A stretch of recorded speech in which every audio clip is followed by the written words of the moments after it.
एक समय की बात है।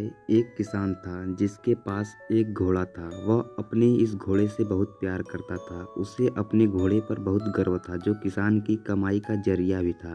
अपनी इस कमाई से किसान अपने परिवार का पेट भरता था। लेकिन एक दिन वह घोड़ा भाग गया।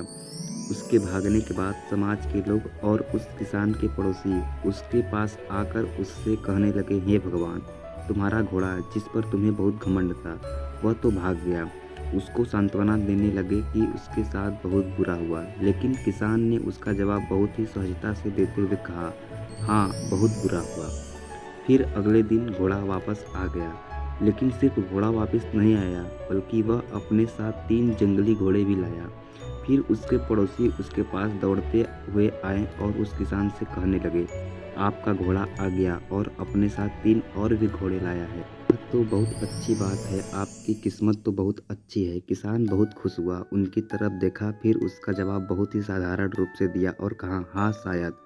कुछ दिनों बाद किसान का बेटा उसी जंगली घोड़े में से किसी एक को काम के लिए उपयोगी बनाने की कोशिश कर रहा था। लेकिन इसी कोशिश के दौरान घोड़े ने उसे जमीन पर पटक दिया और उसका पैर बुरी तरह से टूट गया। यह जानकर उसके पड़ोसी और बाकी गांव वाले उसके पास आए और बोलने लगे। उसके पड़ोसी उससे कहने लगे, उस पागल घोड़े ने देखो तुम्हारे बेटे के साथ क्या किया, उसका पैर तोड़ दिया, यह तो बहुत बुरा हुआ। किसान दुखी हुआ और फिर उसी तरह जवाब दिया और कहा, हाँ शायद मेरे बेटे के साथ गलत हुआ। अगले दिन सेना के कुछ जवान उस किसान के घर आते हैं जो जंग छिड़ने के कारण नए जवानों की भर्ती कर रहे होते हैं। उसमें से एक जवान ने किसान के बेटे को देखा और बोला, इसका तो पैर टूटा हुआ है, हम इसे सेना में भर्ती नहीं कर सकते। और वे जवान गांव के सभी लड़कों को लेकर अपने साथ चले गए। गांव वालों ने किसान, तुम्हारे बेटे को तो जवान जंग के लिए नहीं ले गए, तुम्हारी किस्मत तो बहुत ही अच्छी है। इस आखिरी बार भी किसान ने फिर बड़ी सहजता से कहा, हाँ शायद।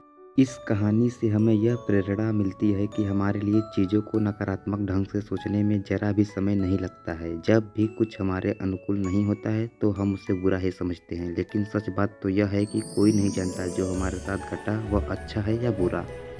तो वीडियो अच्छी लगी हो तो प्लीज़ एक लाइक करें और चैनल को सब्सक्राइब जरूर करें। जय हिंद, वंदे मातरम।